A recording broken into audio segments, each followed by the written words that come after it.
Welcome to Humor Me with Ed Crasnick. I'm Ed Crasnick. And I have to tell you that this is the show that's all about comedy from the creator's perspective. Just a little thing about me tonight. We have a great show I'm going to tell you in a second. I choked on water coming over. Enjoy. I did. I've actually choked on water.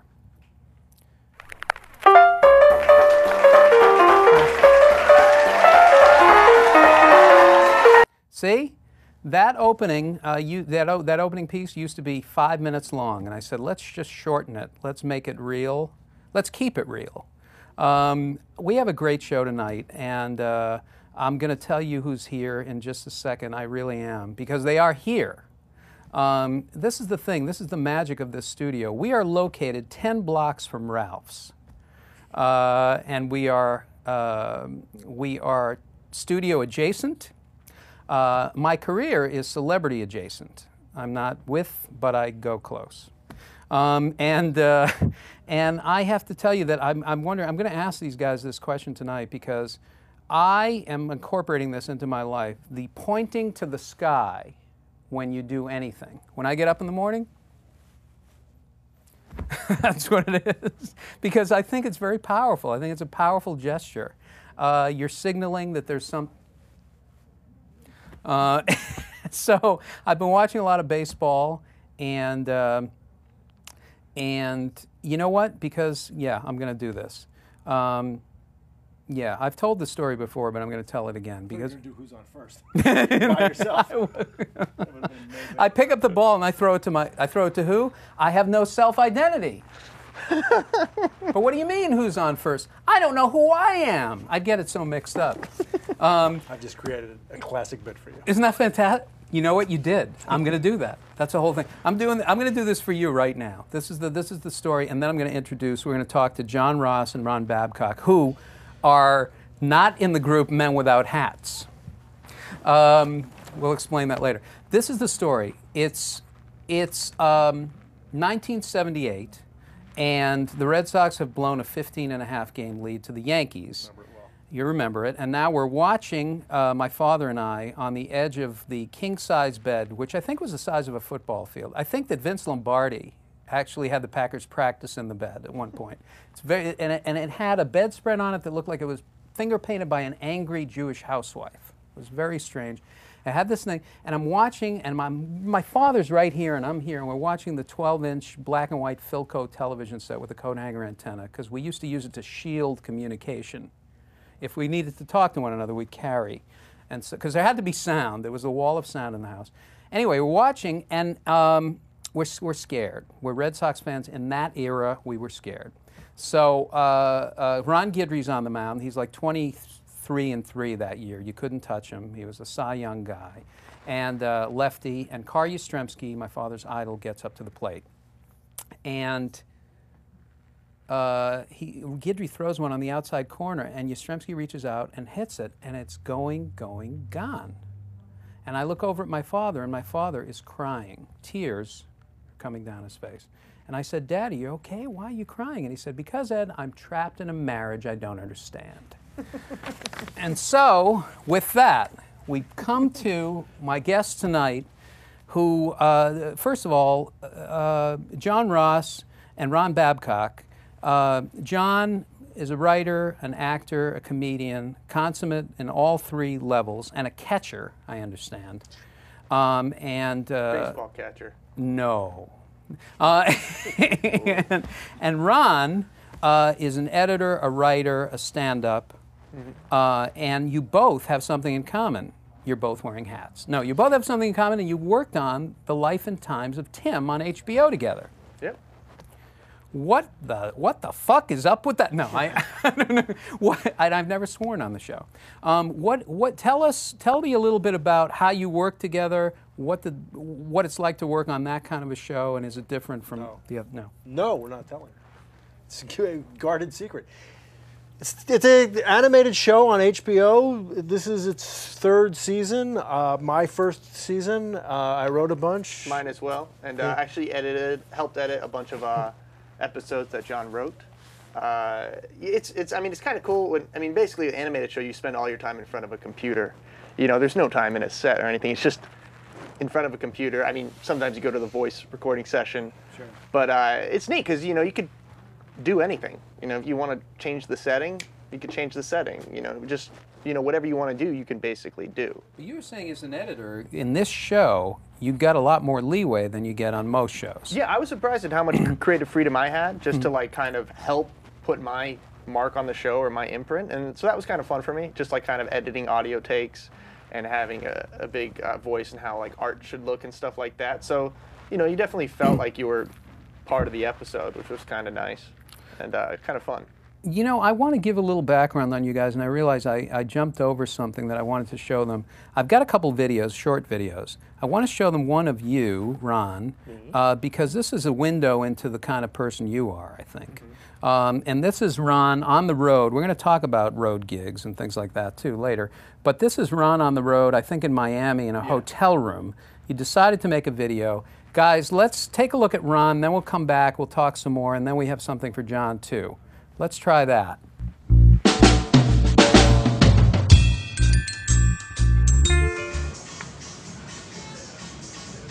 I'm in a hotel room in Miami, trying to fall asleep. I wonder why I can't. So my room is right next to the lobby, and they keep playing techno, trance, dance, nightclub, date rape music. It's like trying to fall asleep in an Abercrombie and Fitch. You want to stay at a hotel? A sweet-ass soundtrack we could play all night. We went to this warehouse down by the river and recorded it. Yeah, it's basically the inner nightmares of a Vietnam vet. You want to fall asleep to that? I have a really cool-looking hotel room. Right there, that's a chandelier with a lampshade, so... I mean, you know, the room's pretty nice. Oh, what? What's wrong?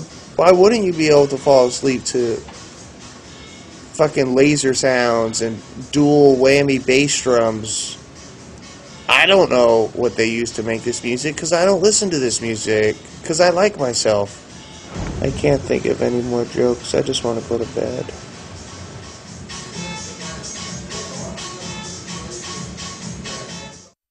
So that's Comedy's Ron Babcock. This is not the other Ron Babcock. No, that's my stage persona. This is Comedy's Ron Babcock. Yeah, it's exactly the same person, just with the word comedies in front of it. I love it. I love it. It's a great moniker.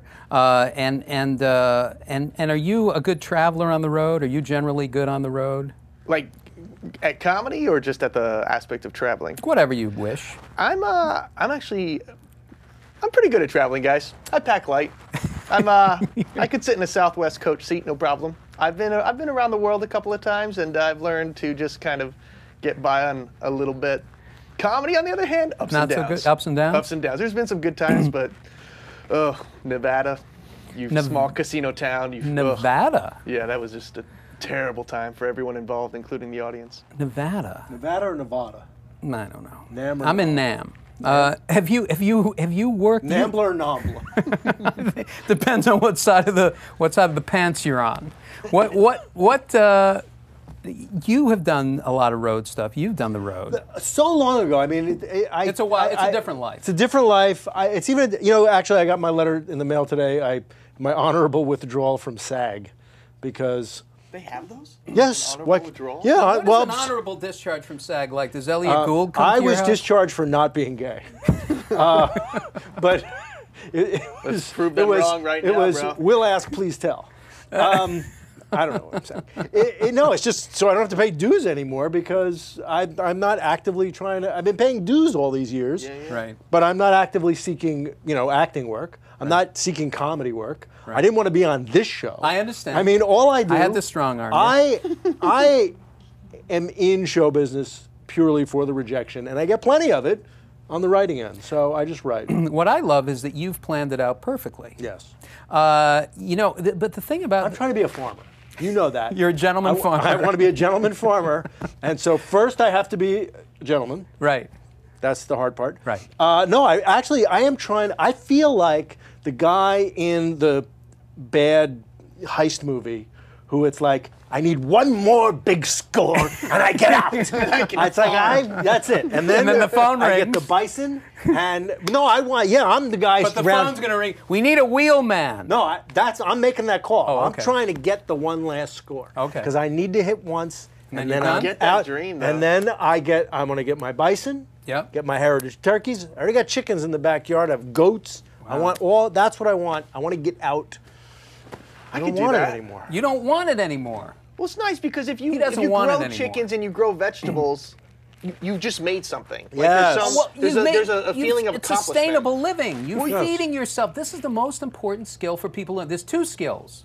One is communication, because the land without the communication, you could be in days of heaven. Well, you could be in a field I with talk Terrence to Malick. I talk to the tomato plants, and it helps. Okay, but you don't spray them like the Godfather, like Brando when he sat with the orange. And it's not going to happen to you. No, my daughter does that just directly to me without the plants, just trying to kill me. So now this is interesting because Zach Galifianakis actually has a farm in North Carolina. Yeah, he like buys a ton of land out there.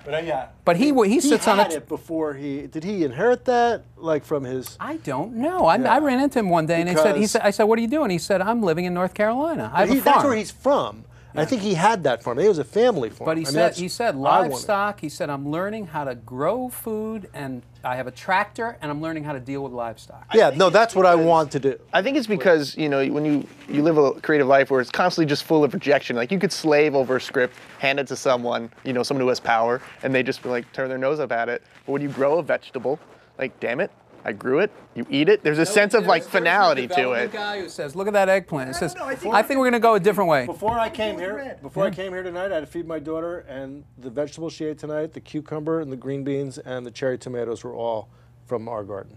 I grow food. It's fantastic. And I have chickens, and the chicken shit goes in the compost, and it's all a big cycle. It's fantastic. And the seasons, they go round and round. To everything. That is fantastic. Because that's what kids, there's the Edible Schoolyard and Jamie Oliver and all the stuff they're trying to teach. I mean, if you can teach kids how to grow things, but also, I'm a big believer in teach them how to communicate. How to communicate their feelings and how to listen and how to... My daughter's got that down. She has it down. Yeah. You're trying to squelch it a little bit? Communicate a little less. Yeah. I'm so far removed from like how food happens that I was at my sister's and she was growing these little plants in her flower pots.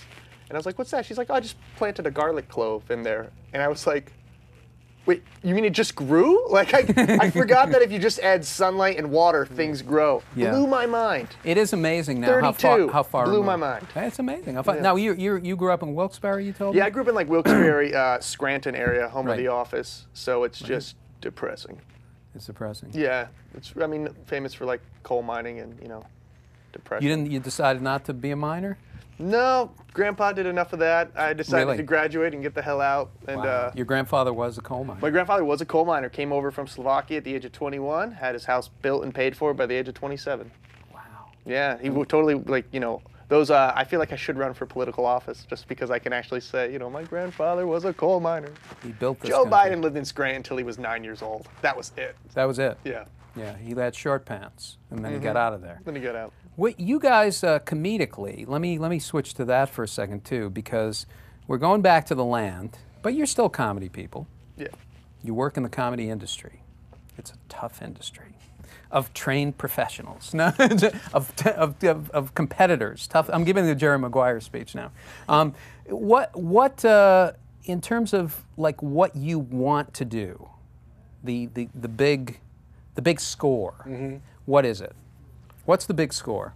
Would you like to go first? After you.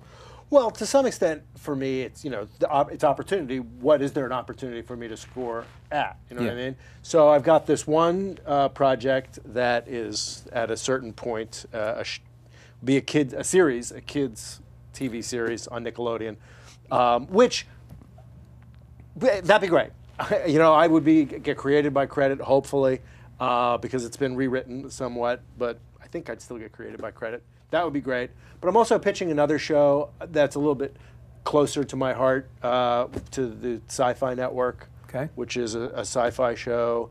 My wife and I have written a couple of spec pilots for TV series, so to get a TV series on the air would be kind of the big score. But I could just work for a couple more years on somebody else's show, and that would 4 more years, and I get lifetime health. So That's great. From WGA. From the WGA. But it's getting hard. I mean, at this age, they had this staffing season, and my phone was. I feel a little bit like a guy like at my age, like lacing up his ice skates, going, "I'm going to make the Olympics." Like it's a little late in the game for me to be. You got one more game in you, kid? Yeah. My God. So. Well, now the thing about writing with your wife. How does that work in a marriage exactly? For us, good. I mean, we're a good team. We're a good pair. I mean, it's hard, and part of the reasons it's hard is you talk to your wife differently than you would talk if it was somebody else. I would be a little bit more deferential, but I take those shortcuts. But it's sensitive, when But writing with somebody is like a marriage in certain respects. Yes, but when you're writing with somebody, you tend to be like a little bit more sweet and nice. But it's your wife, you just kind of go, yeah, I don't like that. Where I realize I wouldn't say that to somebody who isn't my wife, but I can take that shortcut, and it can hurt. I can be kind of. It's so funny because I write with my girlfriend's a comedy writer, and we write together. Wow. And I'm at the other end of the spectrum where I'm still like, I don't know, that's a great idea, honey. Like, but like, I don't want to. Like, it's still. You don't want to ruffle it. We're just starting, so it's a very sensitive thing whenever you start writing with someone. I mean, it helps that she's like ecstatically funny, so comes up with awesome ideas. But what's great? You guys just helped me figure out a new kind of therapy program, and what it is if you're dating somebody, you have to write a script with them. Yeah. And then you'll see what kind of partner you're going to have. There'll be a lot fewer marriages. They're gonna break up real quick. Yeah, but that's because I had a partner once who. And if the show gets made, then you're allowed to stay together. Otherwise, you have to divorce. You have to. Yeah. It's a law. And put some stakes on it. It raises. I had a partner years ago who's still a good friend, but we wrote. I swear, and this is to tell you how long ago it was. We wrote about 17 Frasier and Mad About You spec scripts. Whoa. And this guy's a great writer. He's a wonderful person. But he was also very particular, and he was the kind of person who would take a look at the script and then, like on page 48, look at it and say, I don't think so. And he'd throw it in the garbage. And one time, and I tried to choke him one time. I have a comedy partner, and there's been a time where like we've almost punched each other in the face. It just happens when you have a writing partner. Here's the pros and the cons of writing with someone else, whether it's your wife or not. Writing, at least a script, is essentially a series of decisions. At every point, it's like it's this way or that way, and you go, that's the better way. And there you go, it's this way or that way.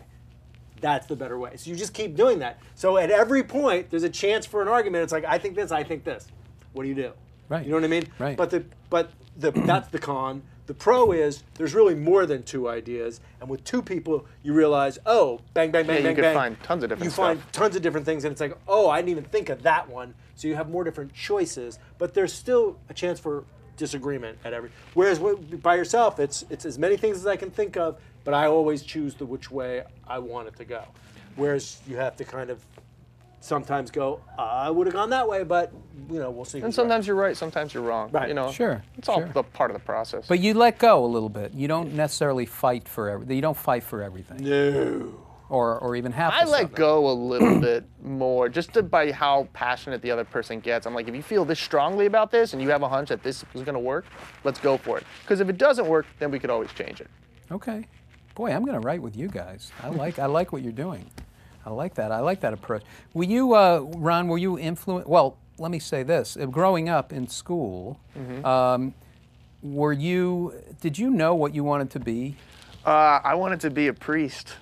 No. I was. You wanted to be a priest? Yeah. I used to. The priest after school they would give us free sodas, and I thought that guy was like just had a ton of free sodas, and I was like, I want that guy's job. Yeah. And that was my mode for a while. And then I was like, I guess I'll be an architect. But my dad said I went to the University of Scranton because my dad taught there. So he was like, if you go there, He said, yeah, you could go anywhere you want, but if you go to Scranton, I'll pay for it. I got to go for free. So I was like, all right, I'll do architecture. And he's like, they don't have architecture. I'm like, all right, I'll do film. And he's like, they don't have film. So I was like, I guess I'll do communication. So I just started like making videos, and I never really knew. I guess I'll do video stuff. And then I just started kind of making funny videos with my friends, and then I realized, oh, I could actually do comedy. Like, yeah, I always loved comedy, but I never realized that was something I could actually do. Like, I thought that was for other people. And then once I started doing it, and you get some opportunities, and I mean, I'm well on my way there. I'm not there yet, but every year more and more money comes from that side of what I want to do, and it's headed in the right direction. Well, you have a fantastic. You've learned something tremendous, which is the ability to be able to edit and shoot your own stuff. You have to. Yeah. You have to. Well, I don't, and so it shows. But this is how old I am. Like, I also in college studied communication, but I was making videos. It was like 18th century public address. It was no joke. It was like rhetoric. Like, I had the great speeches of the UN, and Dr. Andrew Young. That stuff ever go viral? It was Strom Thurmond, the Strom Thurmond Dinner Theater that's is what what I we studied. had. Mega. Well, I'm glad we're talking about it, because I want to show. I don't know if I'm sure you remember this. You did a great show called The Cavalier Jew. Solo show, one-man show, and in it, you talk a little bit about how you started doing comedy in school, and let's take a look at that video, guys. We'll come back. In the 4th grade, my teacher, Mrs. Welcome, God bless her, she recognized that I was such a formidable class clown. Because that's the thing, I drove all my teachers absolutely batshit with my monkey business and tomfoolery and shenanigans, buffoonery, and hijinks. I was a 5-tool player. She knew she couldn't compete with me for the class's attention. Her solution was so brilliant. She took 2 of those things, there are bulletin boards on one side and a blackboard on the other, and they're on wheels. She took 2 of them and she put them in the corner and put my desk back there, sequestered away from the rest of the class. But what was brilliant was her explanation for why. She said, I was so important that I was president of the class and as such required my own office. But what was astonishing was her commitment to this bit. She always referred to me as Mr. President, like, Mr. President, could you continue reading on page 7, please? What did you get for problem 5, Mr. President? And it wasn't like anybody was fooled. It wasn't like there was some kid going, wait a minute, I didn't vote for him. I don't even know what his stance is on dodgeball versus Foursquare. Very funny, and true story, and real, that's the way you were handled in school. Yes. If I had gone to school now, I would have been given every drug that Ritalin, whatever, ADHD, whatever, I would have been diagnosed with whatever they had. Yeah. Well, but then, very creatively, this teacher, That teacher, and her husband was the gym teacher. And his nickname for me was Mr. Energy. And everybody was Mr. Yeah, and I just remember, as a group, we'd be walking out to the backfield, to play soccer or kickball or whatever, and the whole class would be walking out, and I would be like an electron, circling the nucleus, just tearing around. I just had so much juice. Wow. That I couldn't, Well, it's great. Well, you channeled and you did, and you played ball and you played sports and you weren't you a Virginia Cavalier? Were you a mascot? I was the Virginia Cavalier mascot. Yeah. So for not all 4 of my years. If we're going to be dropping credits, I was the chicken at the Chicken or the Egg restaurant in Long Beach Island, New Jersey. So. Wow. I think I know what I'm doing too. I think you know a little bit about how to do that work. Well, let's hear about it. Let's hear a little about it. The Cavalier. The Cavalier is the guy who runs out. He runs out. Is there a uniform? Well, here's a true story. I think this was in the show. Did I tell this story in the show? I can't remember. But I was one of the cheerleaders. So I started out as a cheerleader. Okay. Because I was a gymnast in high school, and I don't want to tell this whole story. You learned how to channel that running. You were running in circles, and then you become... Yes, and then I started running straight down a mat and doing flips. And so, and I used to do workout in front of the dorm, on the weekends and stuff, and just do handsprings and stuff. And one of my friends. We have entirely different college experiences. Yeah. One of my roommate's girlfriends said, "Oh, would you go out and be my partner, like on the cheerleading team?" Which I kind of didn't want to do, but if you're a cheerleader, you get to sit at half court, on the court, in front of the scorer's table for the basketball games, which they had lottery tickets to get into the games. I'm at every game and going to a lot of the away games. So I hurt my ankle a bunch of times, and I'd be sitting in the trainer's room, getting my ankles taped with Ralph Sampson on one side, Jeff Laker on the other. Oh my God! And getting my so anyway, that image is hysterical. Not Jeff Lamb. Wait, what was his name? Oh, God. But so anyway, Sampson, okay, so I was a cheerleader, and just like in 4th grade, I couldn't control myself and stay in the formations. I was running around the rest of them, and so the athletic director calls me into his office. Get in here, Ross. And no, I think they're going to fire me. Right? I think they're going to let me go. And he goes, "Look, we got an old Cavalier mascot. We used to have a Cavalier. He sat on a horse during football games, and he would get drunk. The horse had one foot on a banana peel and one foot in hell, but it was fine because the football team stunk. Finally, after I don't know how many years, they scored a touchdown. The crowd cheers, horse rears, guy falls off, breaks both legs. They take the suit. Oh my gosh! They put it in mothballs. So he goes, "We're going to take it out. No horse. Give it to you." And he goes, "You're going to be the mascot." And I'm like, "Okay." And so suddenly I had the hat with a plume and a cape and a white shirt with a V on it, and, striped pants and big gloves, and people love it. They loved it, hated it. It was easy for the guys to be, fag, and that. The swim team loved me. The swim team, these guys with you cheered at the swim? Wow, man. No, they were big sports fans, and they sat in the front row. You'd be like, I've never seen a mascot at a swim. No, but the swim team, I just remember there were always guys and gals with the chlorine hair was turning green, and they were just thought I was great. Wow. But a lot of people I think didn't like me. But But you come out with the energy. Yeah, I would lead. I'm in the Sports Illustrated, leading the team out. Like there was a 2-page spread of me. It wasn't about me. It was about Virginia, but the pictures of me leading the team. Those have that mascot spread. Field, yeah. So that was hysterical. I was not as revered. You had a chicken outfit. I was a chicken for summer. It was $25 an hour. I walked in to be a waiter, and they were like, I joked around with them. They're like, "I think we got a good job for you." So I think you might be. They gave me this chicken suit. They were like, the last guy used to wear it to the bar, and it was just soaked in booze. And so I'd spend the whole summer in New Jersey in 100-degree heat. I'd go out and entertain the people waiting for a table at this popular restaurant. So I'd play I would cross the street, chicken cross the street, and then I'd be like, "Why am I doing it? What happened?"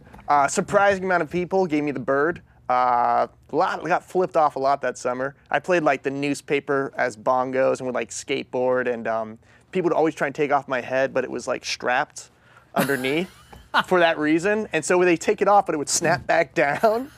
And it had a fan in the head, so you're like, it's not going to be that bad because it was so hot. They're like, there's a fan. Fan broke on the first day.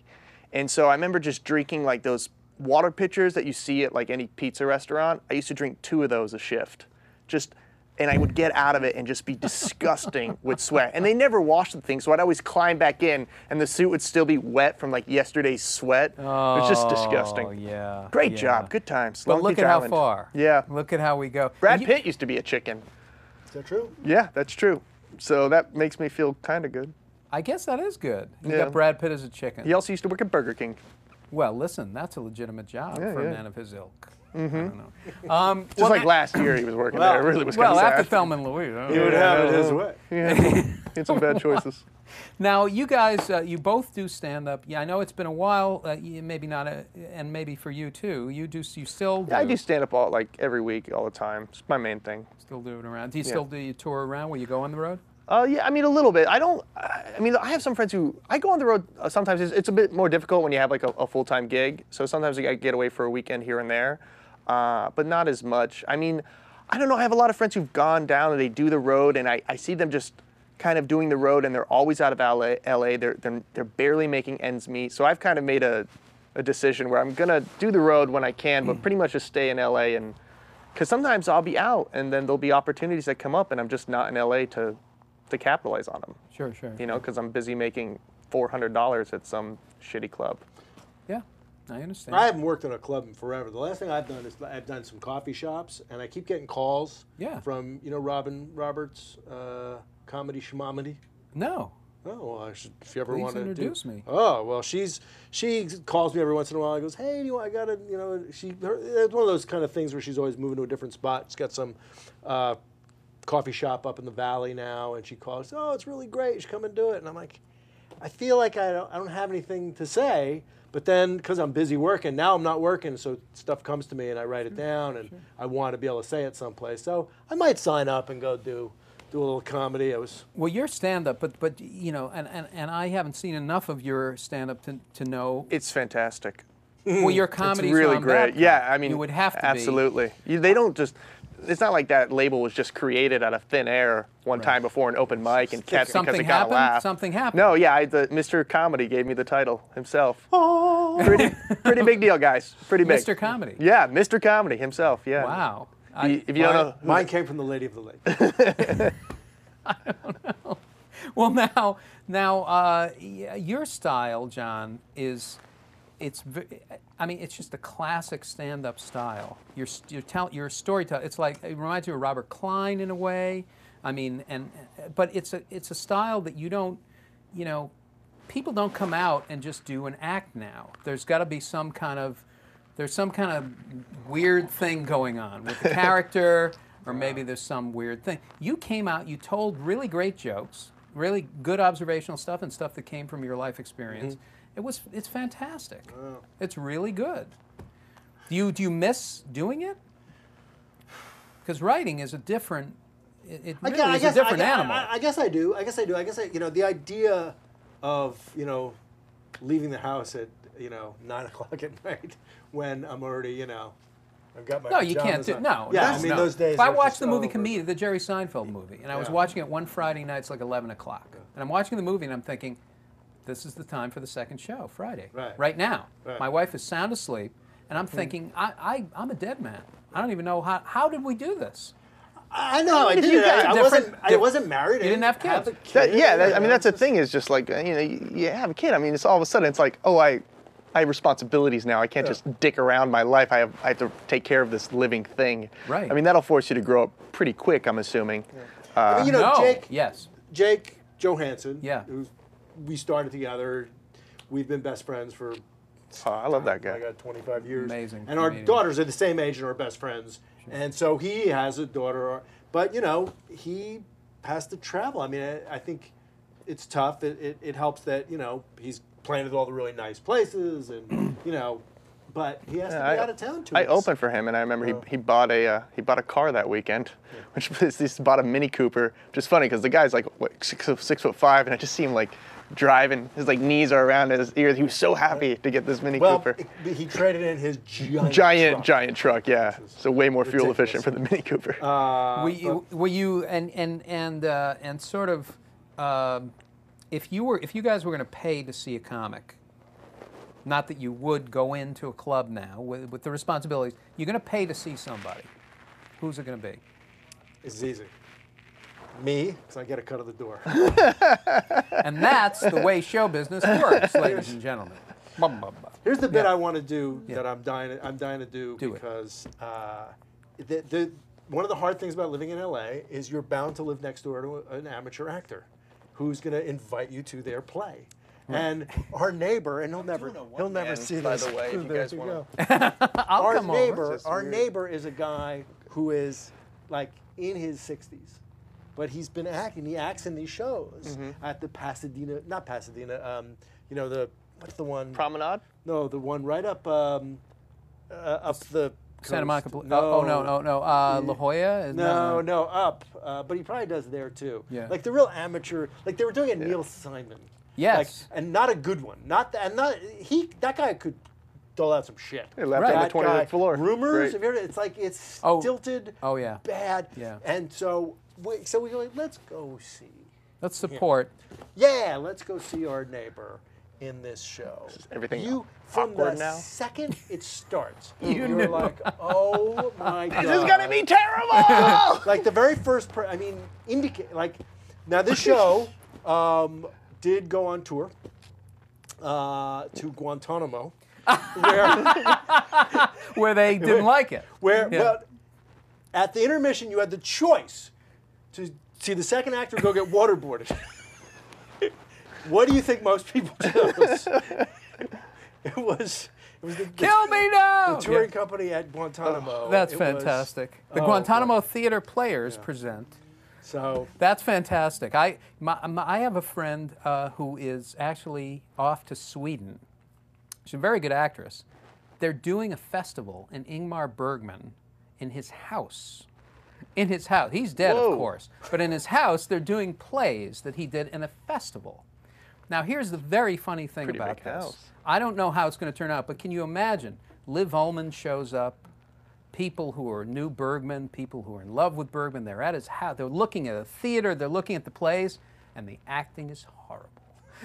Can you imagine how they're like Bergman's ghost actually comes up and says, "No, it's an outrage." That would be funny to me. But what about and what about you? Would you pay to see somebody? Yeah, I mean, there's a ton of comics I would pay to go see. Louis C.K., Dana Gould, Paul F. Tompkins, Sure.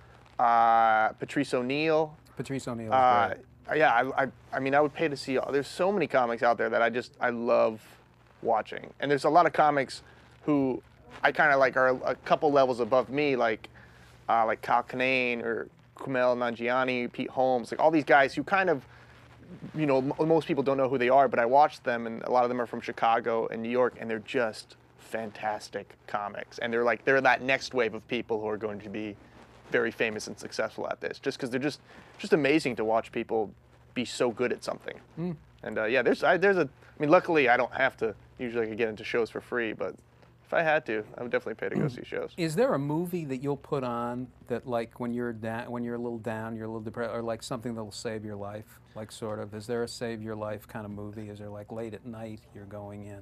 You're probably asleep. It used to I'm be asleep. Comedian, just because I just enjoyed watching the process of it. But now I will always. I love Groundhog Day, and I just love that movie. And oh, you know what movie I like it, but it's just I can't not watch it. Is The Fifth Element.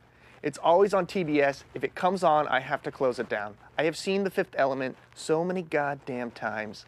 I don't know why. It's just always on, and I'm like, yeah, I guess I'll watch the rest of this. The Fifth Element. You with Bruce Willis? I have to watch that. Oh my God, it's you can't not watch it. I'll make a musical. I did pay to see Ricky Gervais Oh yeah, when there he you came go. to I would do town. that. Okay. I wanted to see. How was this? How was you his enjoy it? stand-up? It was. I find him hilarious. Yeah. Everything he says is funny to me. I think he's so smart. His podcasts. Well, the podcasts are amazing. They make me tear up and fall over. Nothing makes me laugh as hard as him. Talking to Carl Pilkington and I just him and started Stephen watching Merchant. An Idiot Abroad stuff. Which So is fantastic. yeah, I love the HBO show. yeah, Ricky Gervais is who I would pay to see. And as far as like putting something on, you know, not a movie, but 30 Rock makes me hysterically laugh. I'm a big Tina Fey fan. Yeah. Bossy Pants is hilarious, her book, and I would just love to meet her. I just think she's terrific, and I think her show's terrific, and just it's just pitch perfect tone, funny. I love it. Wow. So I saw her with a conversation with Tina Fey and Steve Martin, which was great. But whenever you get two like comedy giants in an amphitheater full of like 5,000 people, just applause breaks every 15 seconds. Like can't even people have a just talk. clap the whole. It was mostly clapping and a few questions and answers. And he's not a comedian, but I did pay to hear David Sedaris read from his book. Oh, David Sedaris has Yeah. told the story one day. I was in the car and I had to pull the car over. I really was so shocked by it. It was amazingly funny and sharp. Well, the one you ever hear the one about the Stadium Buddy? He gets the Stadium Buddy. No. That's what a Stadium Buddy is. Yeah. Yeah, he tells a story about getting a Stadium Buddy and being in it, and it's like you can't. I was laughing so hard. Well, we'll tell you. I have a David Sedaris. Amazing. It was so great. And I used to like Spalding Gray too, and I used to like Eric Bogosian. And there are some stories that Garrison Keillor tells or has told that are pretty amazing. But I got to go on to Fast Five. I got to ask you guys. These are 5 questions that are unrelated in any way. They're not yes or no answers, no right or wrong answer, but they're just thought questions, and we have a minute to answer all 5. Okay. And put a minute on the clock. Do you have it? Fantastic. There, the clock is up. Okay, and it's a clock that is made in editing, by the way. It's an edit clock. All right. Fancy. So here we go with the Fast Five. This is John Ross and Ron Babcock. I feel like I'm in Over the Top. Men. Should still loan it up. Men with hats. Let's do this. Men with hats. And we're going to do the. Okay, so here we go. Let me find it first in my files. Okay. This is like quiz show. You know what's amazing? It's actually not in my files. I've been How briefed. about that? So I'm going to make it up. Off the go cuff. ahead. All right. Fast 5 off the cuff. Okay. In the book The Giving Tree, why is Shel Silverstein so angry on the cover? Because the publisher wouldn't allow him the subtitle of the book, saddest book ever written. That's so true. So he was mad. So true. So true. Okay. Who is going to be playing the punchline on Pluto? Who's the first act that's out there? Some shit open micer. It's probably right. They didn't want to pay him. It's a new club. They got to make ends meet. have to make ends It's meet. just the process they do. All right. But you know what? I can tell you what his opening joke is. It's about the assholes on Neptune. How about those people? Oh, I just did a show on I just did an Uranus. announcement. Whoa, are those people? Bridge and It's tunnel. Yeah. Heavy gravity. You guys. Right. Am I right, Venusians? All right. He So ends here- all his jokes with the word, really? Come on, Yeah, guys. really. Really? Really. And how many people, well, they don't go to the bathroom because they're evolved. Okay, so who invented this gesture? Who invented the point? Who was the first one to do the, Well, I'm a Satanist, yeah. so when I hit a home run, I'm like, You go the other way. Hey, Give him a little yeah, prop. a little love right down there. Oh, that's fantastic. I would love to see somebody like that. Or even any variant, even like, even a Saturday Night Fever thing would be good in my mind. Okay, let's see. In the Ron Babcock story, who plays comedy's Ron Babcock? Edward Norton. Okay. Yeah. Why Edward Norton? He's so fucking cool. I just love him. I think he's great. great. Him or Timothy Oliphant. If I was being like realistic, who would play me? I don't know. Just kind of slightly chubby dude who still has acne. There seem to be a dime a dozen in this town. Who plays you in Grey's Anatomy? Grey's Anatomy. I don't know. Hopefully myself one day. I feel like I could- we're looking for maybe Ron I could get an Babcock, audition. but, Yeah. you know, he's probably not available. I am. No, I'm always available. And who plays you in the John Ross trilogy? There are 3 shows. Well, obviously, either Timothy Oliphant or Ed Norton, whoever's not. Whoever's not doing you? it, Yeah. he'll do the We'll other see who one. they, you know. Right. At this, I think Alan Arkin. Alan Arkin today or Yes. Alan Arkin of No, In-Laws? today. Today? Yes. Fantastic. Yes. We'll have to age him up a little bit. I like Alan Alda. Alan Alda and his seduction of Joe Tynan phase. I don't know what I'm saying. All right, and finally, this is a big question. Who killed JFK?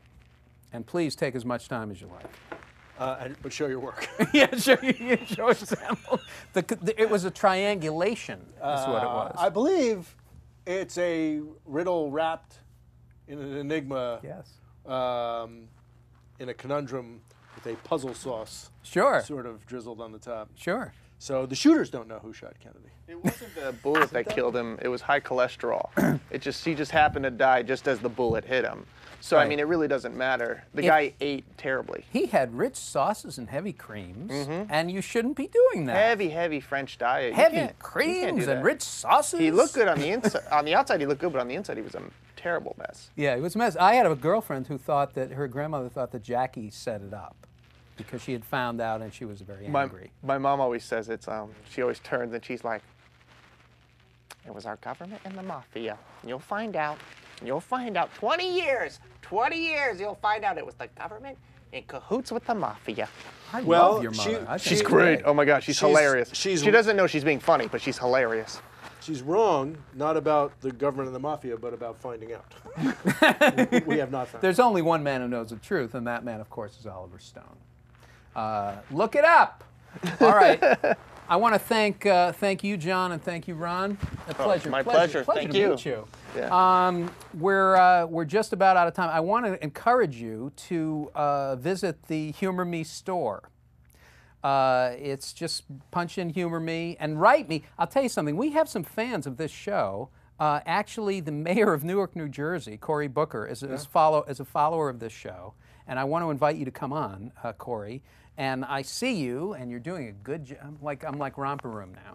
There are a number of people who write personal letters, personal notes, Well, and it's great. I got one today that was fantastic. Well, I will just say this. Yes. And I don't want to cast aspersions on your show. Sure. But the last time I was on, Cory Booker? what? No, go ahead. I watched, because that one-man show is on YouTube.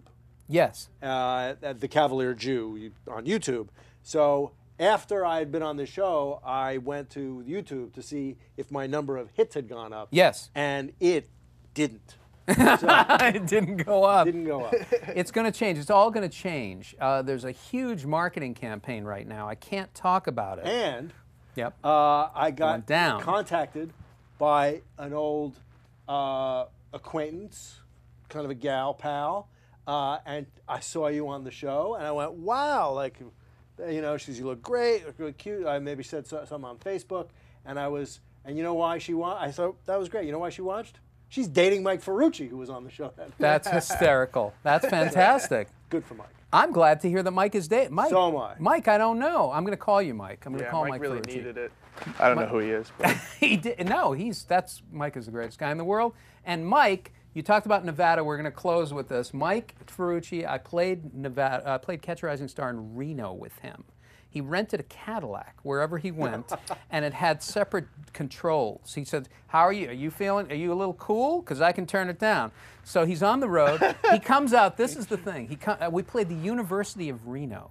That's what we played. It wasn't Catch. And he comes out. This is Mike's opening joke. Ladies and gentlemen, it's great to be here in Reno. I want to thank the mayor for giving me the key to understanding roulette. That was his opening joke. And that's why we love Mike Ferrucci. Keep coming back. It works if you work it. Dana Gould, next week, a live show at the Improv with the Sklar brothers and Toby Huss and special surprise guests, maybe Laura Keitlinger. And in future weeks, Dana Gould, Jonathan Katz, perhaps the Dr. Katz reunion show. Wow. Honest to God. Keep coming back. It works if you work it. I'm Ed Crasnick. See you next week.